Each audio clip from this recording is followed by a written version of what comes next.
প্রায় এক যুগ পর জিম্বাবুয়ের মাটিতে দ্বিপাক্ষিক সিরিজ খেলতে যাচ্ছে অস্ট্রেলিয়া ক্রিকেট দল। সর্বশেষ 2014 সালে ত্রিদেশীয় সিরিজে অংশ নিতে দেশটিতে সফর করেছিল তারা।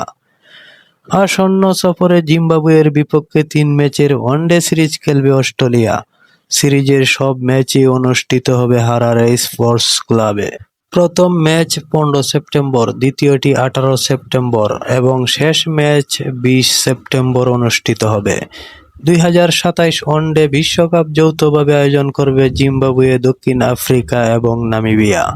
সেই বড় আসরকে সামনে রেখে শক্তিশালী প্রতিপক্ষের বিপক্ষে এই সিরিজটি স্বাগতিকদের জন্য গুরুত্বপূর্ণ প্রস্তুতি হিসাবে দেখা হচ্ছে। জিম্বাবুয়ে ক্রিকেটের ব্যবস্থাপনা পরিচালক গিবমু মুখোনি সফরটি নিয়ে উচ্ছ্বাস প্রকাশ করে বলেন, অস্ট্রেলিয়ার মতো বড় দলের বিপক্ষে খেলা দলের উন্নতির জন্য অত্যন্ত গুরুত্বপূর্ণ এবং বিশ্বকাপের প্রস্তুতিতে এটি বড় ভূমিকা রাখবে।